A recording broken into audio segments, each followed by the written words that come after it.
All right, ladies, gentlemen, gamers, welcome back. Unfortunately, I know this happens every day, but if it's gonna keep happening, I gotta keep saying it. Unfortunately, I fucking woke up again. Every day, man. Every day this shit happens. I don't want to wake up anymore. But I do. And since I do, I go to work, I get more sad, and then I come home, and I play games. But instead of playing games today, we're going to be going over patch notes. And I believe this is the patch of Renata, which I will give my opinions on later on. But anyway, I got my 3-day-old dinner here, which is kind of going bad, but I'm still eating it. And I got some drink. I got some peach nectarine. So let's get into it. Hopefully we see some AD buffs this patch. I'm really looking forward to those. Anyway, patches are like a box of chocolates. Yo, shout out to all those single guys on Valentine's Day, man. It's tough for us out here. You never know what you're going to get. Unless you read the patch notes, that is. Oh, speaking of surprises, we have a new author today. Oh, do we? This patch, the Chem Baroness, Milfy, Miss Milfy Glask, begins her corporate takeover of the Rift and my pants. We also have a few buffs for Kalista, Lucian, and Zaya. Oh, well, I know Zaya's getting a skin, so. To freshen up the current ADC assortment, among other balances. I actually think the current ADC assortment is really not that good. But I'll get into it later. Meanwhile, in top lane, things have been a little tense with our enchanter friends, Janna. So we have some support gold income changes to help address the current situation. More nerfs. Lastly, be sure to keep your heart rate in check as we introduce a new set of stunning Shockblade skins. Honestly, they're completely right with this. The Shockblade skins are actually crazy. Anyway, this is about TFT and I don't care. So, we got Renata Glask. We got Admiral Glask. Shockblade Cass, Shen, and Kiana. Firelight Echo. And Brave Phoenix Zaya Prestige Edition. Which is a little weird, but okay. And we'll go over those at the end. So, on to Renata Glask. Should I do this with her blaze up? Yeah, I mean, we kind of should, right? We kind of should. Let me get the Google up. Hold on. So I'll quickly give my opinions on her. Alright, here's the Google. So, her passive is leverage. Her passive basically makes it so every time she autos, you do a percentage of the enemy's max health with the auto, which is actually insane. And then it applies a mark on them. And then if your AD or whoever hits the mark, they cleanse it. They also apply max health damage, and then you can reapply it with your auto. So if you're only autoing someone, you can only apply it once until the mark is cleansed by someone else. So it makes her kind of centered towards the support lane, not really a solo laner per se.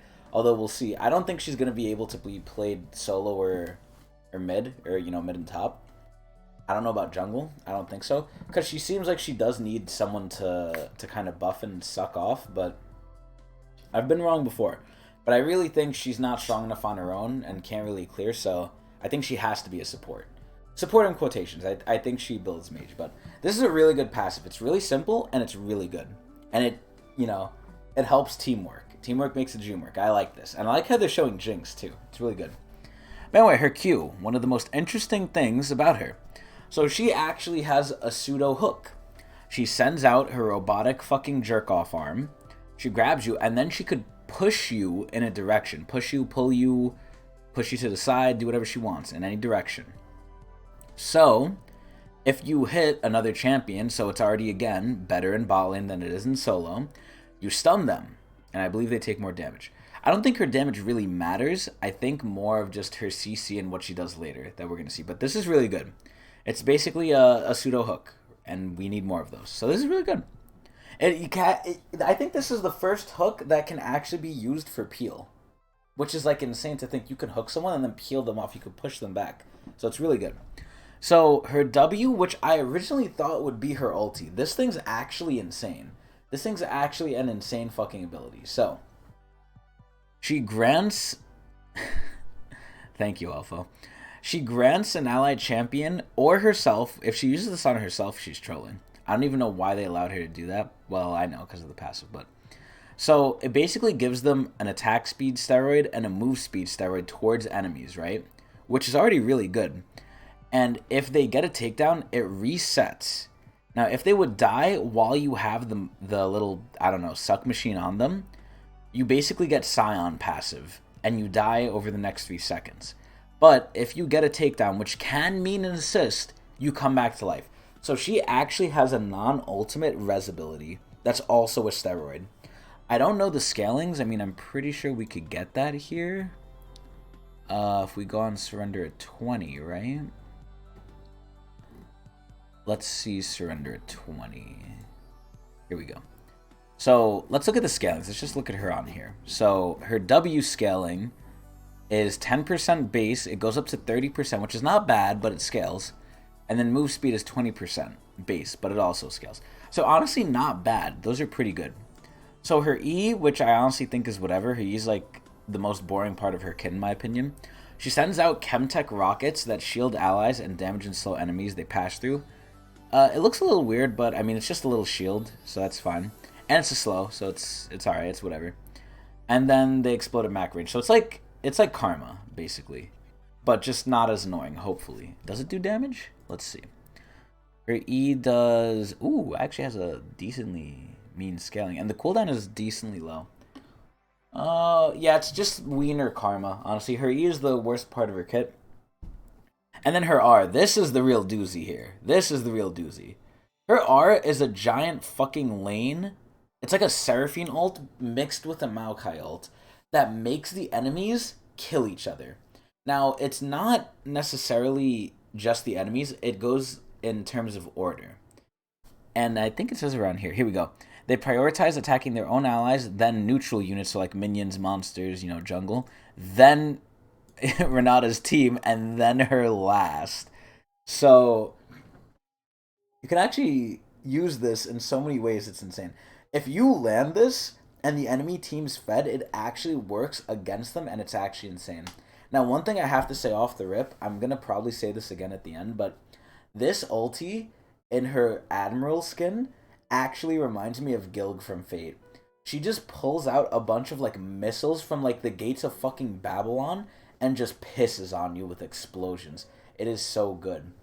I mean, I don't know if it's balanced. I feel like she's really good. If you know how to play this character, I feel like she will be a domineering presence on the Rift. Not only for her catch out, her stupid res mechanic, but if the enemy team's fed, she fucks them. This character, in my opinion, is actually crazy. I think supports are eating way better than ADs are eating.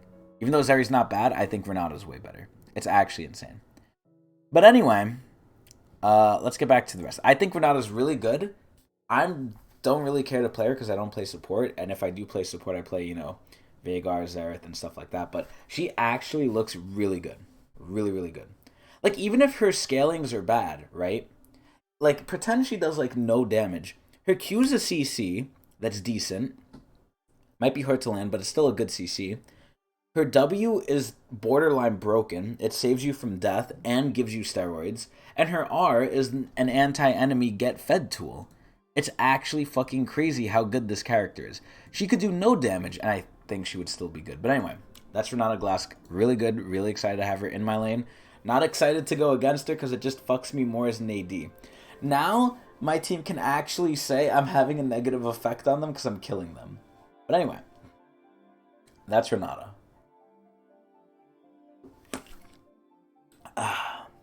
So, Aatrox. What do I think of Aatrox? I think Aatrox has been kind of weak. You know, ironically enough, they took Aatrox's res and just gave it to a support, and it's not even her ulti, which is insane. But, overall, I think Aatrox is kind of whatever. He's kind of, in my eyes, one of the one-dimensional characters who he's easily countered by anti-heal, 1. And 2, he's just, like, he's just so generic. It's not as bad as Tryndamere, but it's of that similar vein of just, like, he just goes and attacks you and tries to beat the shit out of you. I mean, if he gets fed, he's an issue, but I feel like Aatrox is just whatever. I think he's just stupid. So what are they doing? We're keeping an eye on the changes for the fighter item system, so I guess they're changing that later on. Or maybe it's from last patch, who knows. But it's clear that Aatrox drew the short sword. Yeah, he's been for a while. This buff should hit the sweet spot.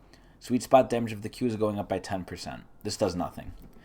A Moo! So I think ever since they nerfed the Moo in some way, I forgot what. I mean, they gave him the double Q and they overbuffed him with something. Then they nerfed, I think it was his ulti duration. Excuse me. I think it was the ulti stun duration. Ever since then, I think he's in an okay spot. The only time they touched him again was for Zary, because Zary literally couldn't damage him, which was funny. But I think Moo is kind of in an alright spot. I mean, he kind of returned to what he was. He's just a little better at doing it because of the double Q. He's just team fight AP buffer. Like, he buffs AP on his team, and he's a team fight jungle champion, which doesn't do too good in this patch because you really, I think, still need early game. You need early to mid game junglers. Moo is sort of mid to late game because you really only get online once you hit 6. Although the double Q change helped, but I think he's whatever. So, last patch's nerfs made our mummy a little too sad. His E-passive's damage reduction is now capped, so we can return some power to the ability by making baseline stronger. So, the E is going up by 3. Oh, that's physical damage reduction. I mean, I don't really think this matters. This is stupid. Stupid change. Okay, Ashe. So, in the beginning, they said they want to spruce up the AD role a little bit, and not in a meaningful way. But they want to essentially... What the fuck? They want to essentially get, like, different ADs to be played. Because I feel like the AD roster right now is really limited. I feel like right now, a lot of the ADs you pick, if you pick them, you feel like you're trolling. And that means that they're probably not good. So here's the ADs that, if you pick, I don't think you're trolling. I think Jhin is always decent. Kai'Sa's barely hanging on. Kai'Sa, Jhin are there. Aphelios is there, Zary's there, Vayne is there. I think for most other ADs, maybe you could argue Trist. But even though I'm a COG enjoyer, I mean, you could include COG and Samira here. Every other AD, Zaya, Lucian, I don't even know what Varus is anymore. But every other AD... Oh, and Jinx. Jinx is also one of the best ADs. Jinx is also good. Basically, lethal abusers. If you can abuse lethal, you're decently good with AD. But, I think that the selection of ADs you could pick, it does not favor short-range ADs anymore. Just because of how they nerfed lethal as well, even though ADs weren't abusing it, it was everyone else. They nerfed it for ADs. So, I think they definitely need to spruce up the AD class just because, like, if I see an Ashe, I think Ashe is going to do nothing but scale, which means she's going to lose because she's not going to scale. So, that's what I think with Ashe. So let's see what they're doing. Ashe has been fairly out of the meta for a while now, so we're taking the opportunity to give the Frost Archer... No, I hope there's no bug changes here. I really hope there's no bug changes here. The opportunity to give the Frost Archer some more reliable utility with those magic cross-map ults. So... Oh, the missile speeds up the longer it goes. I feel like this is actually a bad change in the short term, and a good change in the long term. Look for it. I mean, if it's there, we'll eventually get to it. But I'm not looking specifically for it. In fact, I'm not even looking forward to it. But anyway, so in terms of this Ashe ult change, right? I actually think people who main Ashe, who actually use the ult, they predict it, right? Same thing with Jinx. With Jinx, I predict it. With Ashe, you know, you predict it as well. Maybe, I mean, you can't really predict it with Senna. It's more kind of instant. But with Ashe, people are used to the travel speed already. So by changing it, this is actually going to mess up a lot of predictions early on because people have to readjust. Overall, it's a good change, but it's just going to take an adjustment period. But this is honestly a whatever change. This doesn't really matter. Unless you're sending it down mid, maybe once it hits max speed, it's a little harder to react to. But I don't really know how much these values are. But, I mean, it seems it's a buff. I just think it's a wiener buff, so whatever. Blitzcrank. I think Blitzcrank sucks ass. He's overshadowed by almost every support. And the saying is still true that all you really need on Blitz is one good hook and you can win the game, which is true. But I feel like he's just so bad now, and that's all he does now. That's all he does. You could maybe argue the ulti silence, but that's it. Like, I feel like Mundo, or not Mundo, sorry, I'm looking at fucking Mundo's face. I'm not looking at what they did yet to Blitz. I feel like Blitz has been overshadowed and is just outdone. I think the main thing they need to do to just make Blitz playable at a decent level is revert the W. The same thing they need to do with Acel, which they never will, is revert Blitz's W so he doesn't get slowed. If he could use it and just gain move speed for free, yeah, he'd probably do a lot better in lane, which is the point. But I feel like Blitz sucks so much ass right now. I feel like they need to do something to his W. Like, it's just so bad. They either need to rework it or revert it. One of the two. I think reverting it doesn't solve the problem they had with it, which was it was just like a good ability, which I don't know why you can't have that. But I think they need to rework it, honestly, if they want Blitz to see any light of day. By the way, what are they doing? They have to buff him. There's no way he's getting nerfed. We're lowering the robot's innate sustain so that he has to be a little more cautious in lane. What? And it's base health regen. This doesn't matter. I think Blitz sucks ass. This is just making him slightly worse. This is stupid. Stupid change. Mundo, aka DBZ Demon. What do I think of Mundo? I think Mundo kind of fell off a little bit, which is the exact opposite of when he came out. When he came out, I thought he was like, he was better than old Mundo, but I didn't think he was that good. But ironically enough, that was not what the reality was. The reality was he was actually kind of an animal. Obviously, the higher you went, the more he got a little countered. And I feel like he doesn't do anything late game. Which, one of the things was like, oh, if Mundo wants to get on you late game, he'll get to you. Which is just he could E1 CC. Okay, cool. He can't really go where he pleases. But overall, I think Mundo's actually really decent. He's a safe laner. Super safe laner. Because of the passive. He just needs some help late. If they buff him any way late to, I don't know, make him do more damage, be more scary. Because I feel like late game, you can't really get on the AD. You'll just get, CC'd to hell and just assed. Hey, what's going on, Slayer? What's happening? I like that emote. But in general, I think that Mundo just needs help with his late game. I think everything else about him is fine. I think he's a good lane bully if you're good. I think mid game he's alright. It's just once late game comes, he just kind of falls off. But let's see. Dr. Mundo's been tearing up top lane. We're pulling some of his baseline offensive powers so he has to make better use of his medical kit to successfully sedate his patients. So they're nerfing his early. Wow. The AD growth is going down by a decent amount, which means and I'm so glad they now include this, he's losing 12 damage late, which is whatever. It's honestly whatever. And then the ulti is staying at 110 cooldown all ranks, which is honestly fine. I feel like he had his ulti up all the time. I feel like he should have it up all the time later, but I don't know. I think Mundo's whatever. I think he's still kind of bad.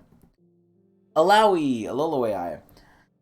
I think Alawi has always been... I mean, she's more complex than Aatrox, but she's simple in the sense of, like, there's an easy way to counter her, and that's just don't fight her.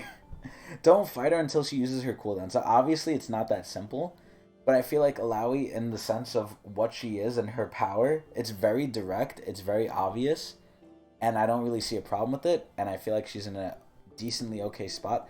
Maybe not because there's so much more anti-heal. I feel like all the characters who rely on massive healing, Alawi's kind of a little bit the exception of this, but maybe it's only if she gets like that big 5-man ult, because anti-heal really is a bitch now. I feel like there's too much anti-heal. I feel like at this point, it's not like an option of anti-heal, you just get anti-heal.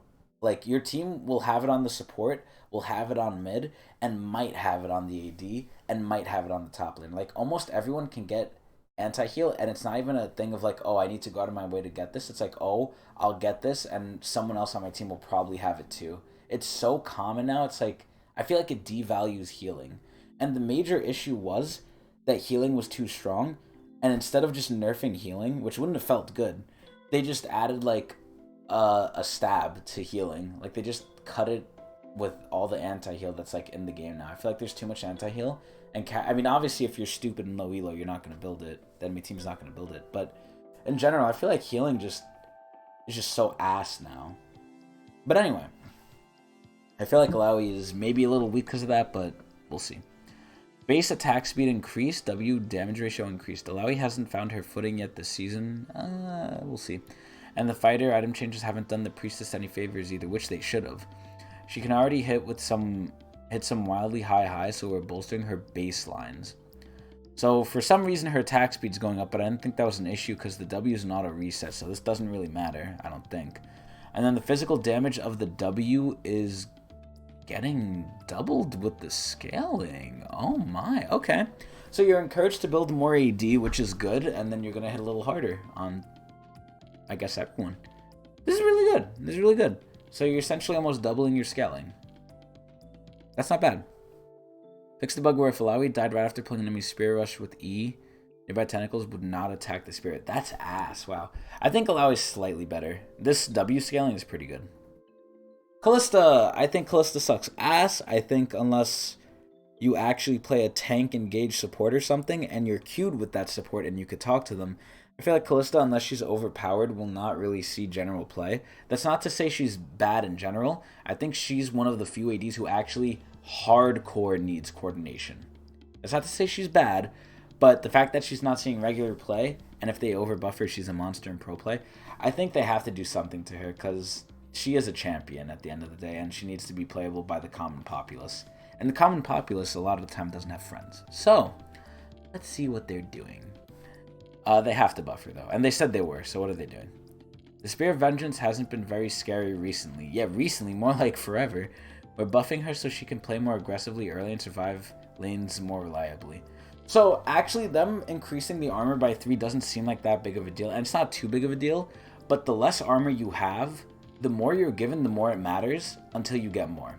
So the less armor you have, basically, the more it matters how much you get early. So this probably helps her get a little bit more tankier. I don't think it's negligible, but it's just barely helping. So again, barely helping. Cool.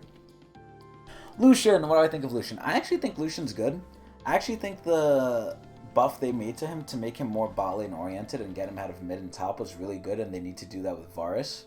And make it so Varus should incentivize building, like, crit or on hit, not stupid lethality. But, whatever. But, I think Lucian's good. It's just the problem of the only way he could proc this new passive with, his passive, the extra damage, is with an Enchanter support or his W, which he doesn't always hit. So, if you have an Enchanter support, like, Nami's perfect for him. Hands down. Nami and him, like, probably go stupid mode. But the problem is, all you see, especially in my elo, is non-supports. You see mages. So they don't really help Lucian.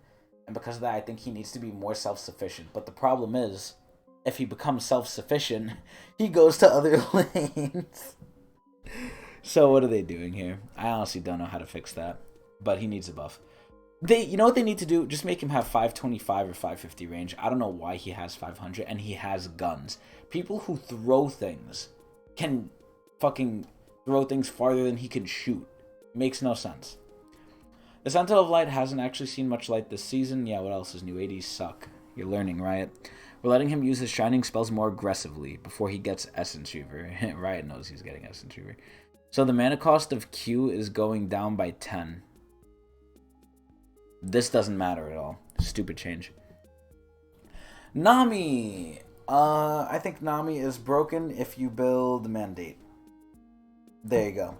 What are they doing? Are they... Well, if they're nerfing Mandate, I don't think they should nerf Nami, but I don't know if they're nerfing Mandate, so I'm going to assume not. So I'm assuming they might nerf Nami here. I think Nami's OP.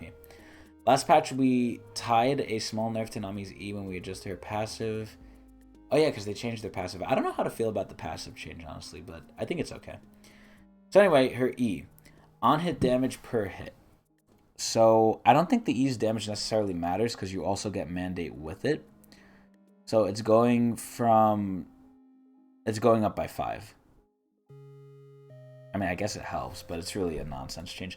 Almost all these changes are nonsense changes so far. Nico! What do I think of Nico? I think Nico is weird. I think her and Silas, I always say this, should just switch ultimates because it makes sense. Nico should copy other people's ultimates.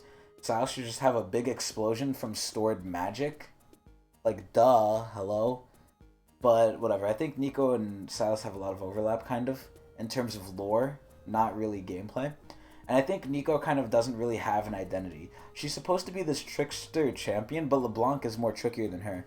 And sometimes Nico will actually get you. She's gotten me sometimes, but it's not in a way that really matters for the most part, unless you're really smart with it.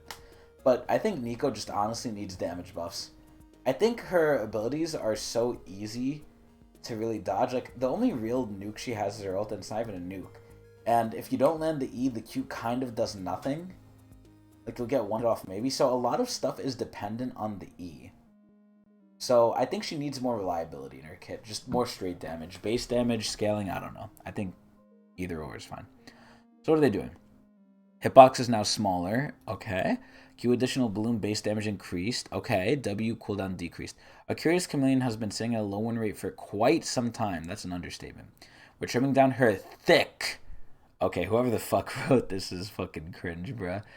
Actually, no, I like it. It's not cringe. I like it.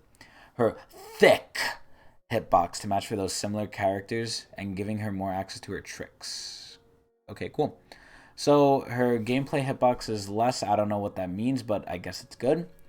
Additional bloom damage is going up by 20. Okay, that's not bad. That's not bad. And then the W shapeshifter is, because you got to remember, Q hits 3 times, so that's like a 60 damage buff. That's not bad at all.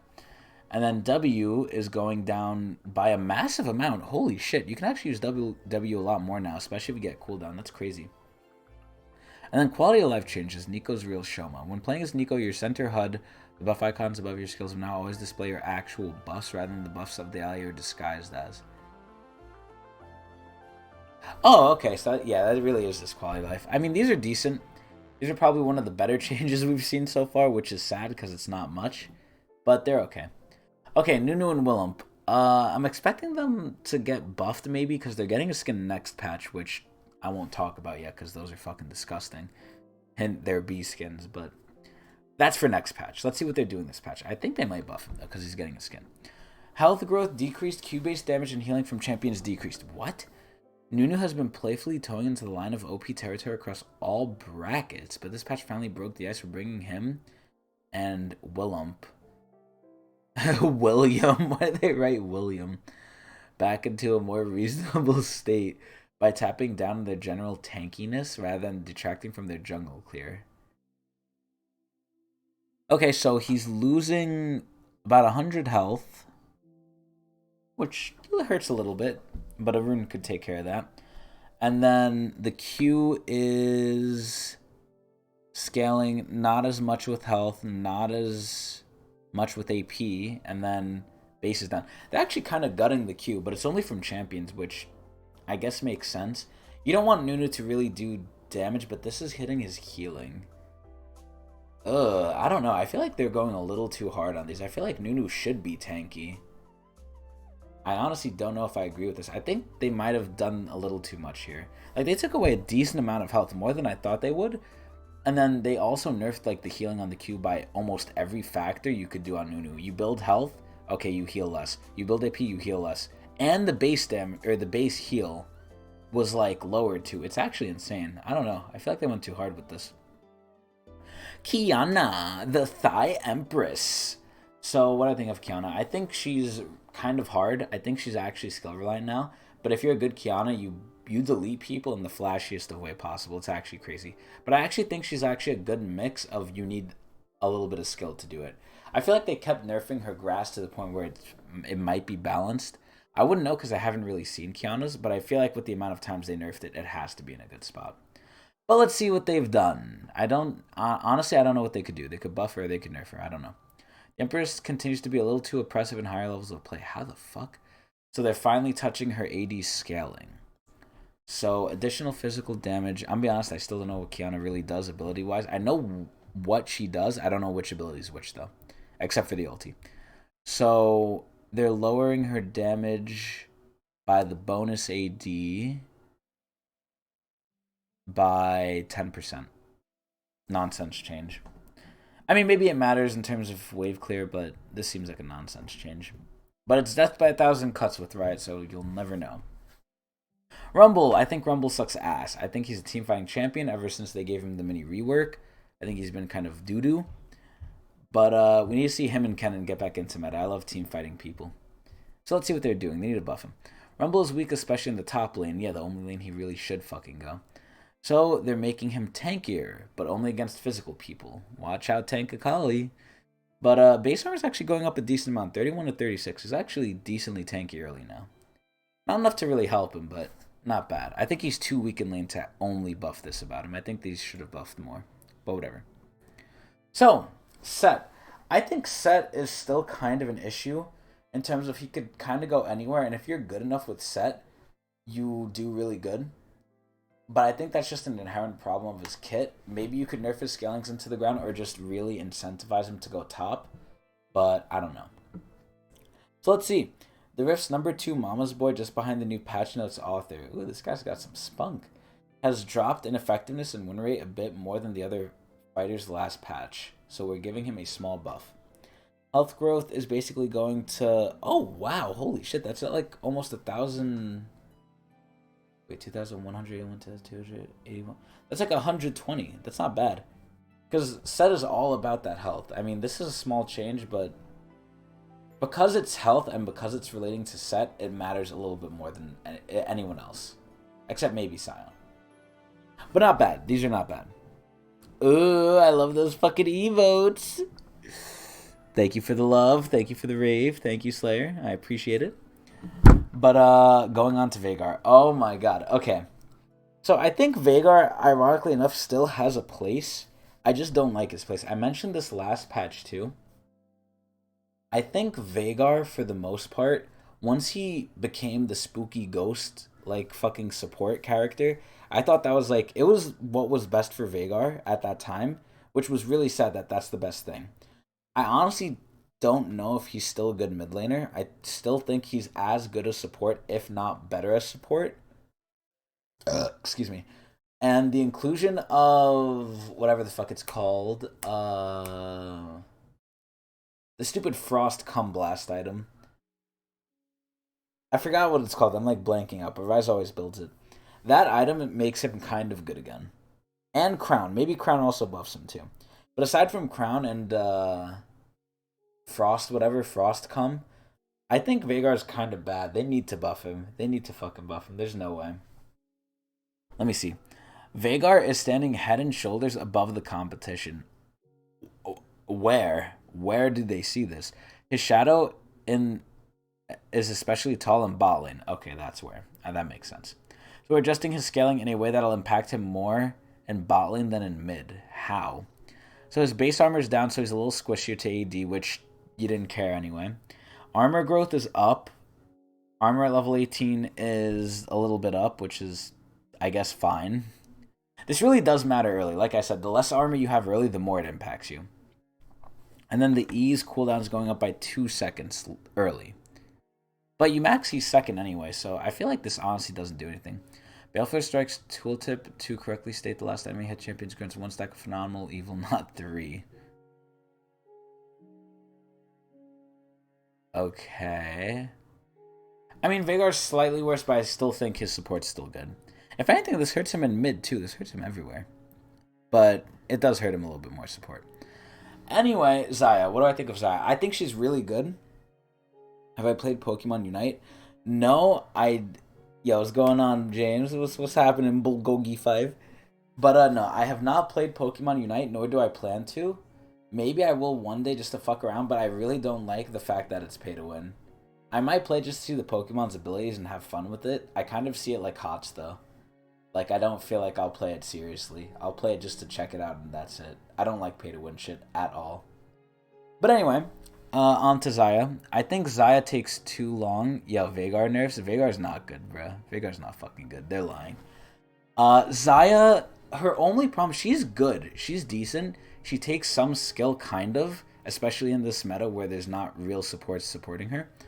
I think her only problem is the lethality build... for some reason, is good, which means to me that she might be going mid lane a little more often than she should. Even though she scales off crit, which doesn't make sense. But, look at Vegar's win rate. Oh, I'll show you something about win rate at the end. I'll show you something that doesn't make sense about win rate, but we'll go into it. But, and back to Zaya. I think Zaya, her main problem is she just doesn't come online early enough. I think she needs to come online earlier. I don't know with what. I mean, the bread and butter of Zaya's kit is her E. They need to do something with the E or the ulti.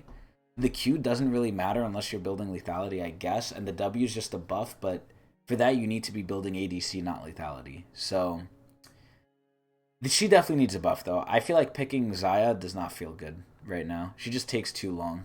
She takes too long to get good, and you don't get fed unless you have an actual support. So let's see what they're doing. E damage amp based on crit chance increased. Oh, okay. Hopefully they get rid of fucking lethality Zaya. While we're happy that Zaya has lethality options, they're lying. They don't like that. They've been overshadowing her crit builds, which they really don't like. The Rebel's gameplay is healthier and better suited to her identity when she builds at least some attack speed, so we're increasing the crit scaling on her E. Yeah, so they don't like her going mid, is basically what they're saying. Blade Caller to bring back her fast and furious feathers. So now the crit multiplier is 0.75. More damage per 1% crit strike. I mean, it's better. That's like what? A half increase, right? Because half of 0.5 is 0.25, which is what they added. So it's like a 50% increase. Honestly, we'll see. She might be better, she might be worse. I honestly don't know. I don't want to do the math for this. But I'll test her out, hopefully. Maybe. We'll see. Zary. Oh boy. Okay. What do I even say about Zary? So Zary's weird. Like I said in the beginning, I think Renata Glask is a way better support that came out that is more exciting than Zary. That's not to say Zary's bad. I think Zary's super fun. She's something that's weird. We haven't gotten this in a long time. She's of the vein of vein. She's in a similar vein of what the fuck was that new champion that fucking sucked whole ass? Aksha. She's in a similar vein to Aksha where like the more people played her, the more people figured her out. And she might be borderline OP because I feel like they're gonna nerf her again. Because she definitely had an interaction with Runons in the beginning that was not okay. But in general, after playing her a lot, I actually think she's one of the best ADs for the pure fact that she's not really, in my eyes, an ADC. She is not an all damage carry, she's a survival carry. She gains so much range from her Q with lethal, and she just builds health and like tank shred. Her main role is to be annoying and chip the enemy team down to the point where she's so fast you can't catch her, and she'll chip you down until she kills you. She's not like the traditional AD who will try and kill you as fast as possible, but you could blow them up. You can't blow up Zary unless you're extremely fed. You can't blow her up with this build, and that's why I love her so much. It's such a refreshing thing to play an AD.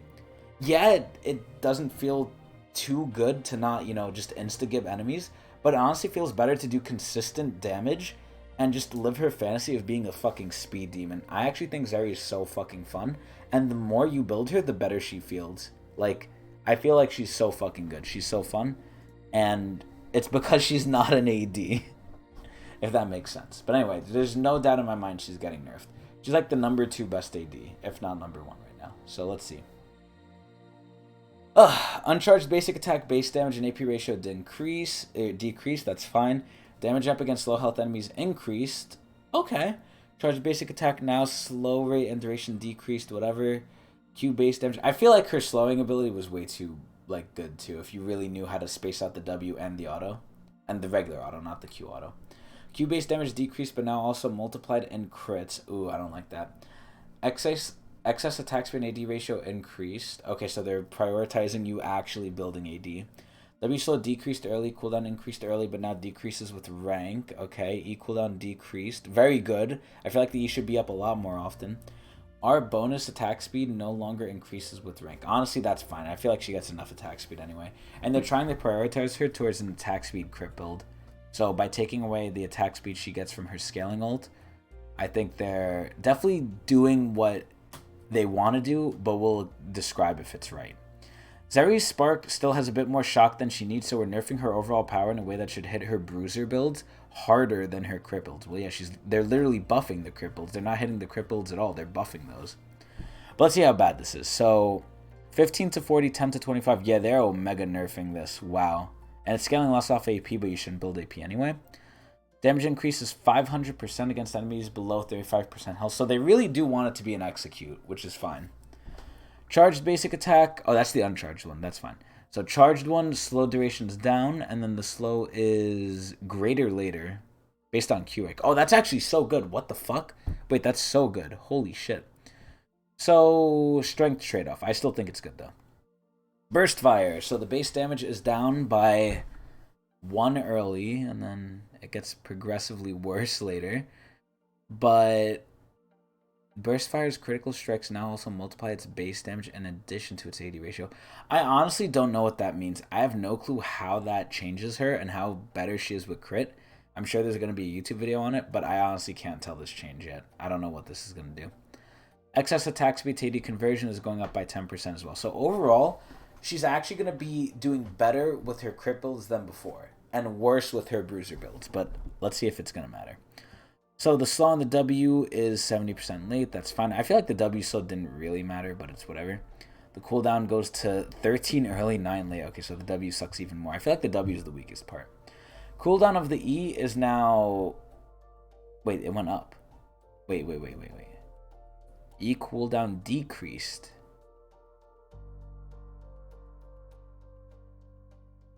But they increased it. They lied. Bad editor. Anyway, so the cooldown increased from 17 to 19, and you get less cooldown reduction when you actually auto. So it's going to be down or up less time. Yeah, I guess that's just a typo. I don't know. So the E's worse. Damn, that sucks. And then the bonus attack speed is just 30% flat. So that's fine. Let's see this. Burst Fire crits will no longer trigger an avoid quick blade passive to reduce the cooldown for Q Burst Fire. That's actually, that must have been broken. Tear of the Gods now correctly treats Q Burst Fire as a basic attack and will no longer grant stacks when it's cast. Damn! Zaya's right click basic attack will continue to be treated as a spell and triggered tier stacks. Tier's ass on her. Overall, I still think her bruiser build's better. All in all, basically what I said from the beginning still stands. Her power, I don't think her crit build is good enough to where it warrants her being able to get blown up, versus she needs time to stack her ulti move speed, and then you can just chip down the enemy and actually kill them, versus if you're going crit, you have to try and stack up your thing, but then you're just going to get killed. So it's like, Bruiser's just much better. And that's it for the champions. So let's see the items. Ally item pings now available. You can now display your allies' item cooldowns and charges in game. Oh, that's cool. Reju Bead. Buying 3 Reju Beads has recently cropped up as a powerful item start, and they don't like it. So they're nerfing it, but they're also buffing it. They're just increasing the gold. Okay. And they're nerfing the sellback ratio like crazy. Damn. And that affects all the items it builds into. This doesn't matter. System. Okay, let's see what they're doing to nerf support gen top. So, recently there's been an increase of enchanter support champions in solo lanes. I hate the stupid vocabulary they're using. It's not an increase in enchanter support champions in solo lanes, it's gen top. Say it what it fucking is, you pussies. Who use support gold income item to gain money passively while roaming the map rather than playing their lane. Yes, so they're cheesing. While we do value creativity in League of Legends, they really don't. Why don't I like the vocab? Because they're lying. They're legit lying. It's only Jenna. I don't know why they're trying to be coy about it, but whatever. We believe this specific strategy goes over the line for what a healthy amount of early game roaming looks like. Yeah, just look at what they did to fucking Acel. They fucking put him in the dirt. It also denies their lane opponents the opportunity to use early game strengths to build those leads during lane phase, which is a core part of each game. So just think about this. I feel like the only person who would really like this is maybe Nasus, because he could just free stack, right? But at that point, it's at the cost of the enemy team getting ahead because Janna's just roaming and making everyone's life a living hell. It's so stupid. It's actually so stupid. But it's smart. It's smart that people picked up on it, but like, goddamn, I can't believe this was allowed. And it was good. Am I going to play Warzone? Man, I don't got time for Warzone. Fuck Warzone. Maybe if Jalik plays with me, I don't know. I like playing with Jalik. But, I don't know, Warzone doesn't really entice me. I like Fortnite. These issues definitely call for a more robust solution, and we're in the process of developing one. So basically what they mean is they're just putting a band-aid on it right now. In the meantime, we're adjusting a few systems to minimize the effects on other parts of the game. In particular, both objectives and CS bounties don't yet account for unconventional income strategies, which can waterfall into... So what are they fucking doing here? Fake as fuck? What do you mean? I'm not fake as fuck. Gold value bounties, aka CS bounties, are now based on the number of support gold income items on each team, rather than assuming each team has one support gold income item. So you can't get away with having two people build the support items. So that's a little weird, but okay. Enemy gold leads are now significantly less likely to lead to objective bounties activating if there are 2 or more support gold income items on your team. So basically, if the top laner, only Jalik, Cause yeah, isn't Jay like the only one who like really hates Warzone? If I'm gonna suffer playing that shit, he needs to suffer with me. But anyway, enemy gold leads are now yeah. So basically, if you have two people or more building a support item, stuff in the game isn't gonna go well for you in terms of like if your team's ahead, or no, if your team's behind. Sorry, if your team's behind. So 4 minions per minute, 2 minions per minute until 5 minutes, 4 minions per minute thereafter. Mission goal penalty is now also more severe during the first 5 minutes of the game. Wow.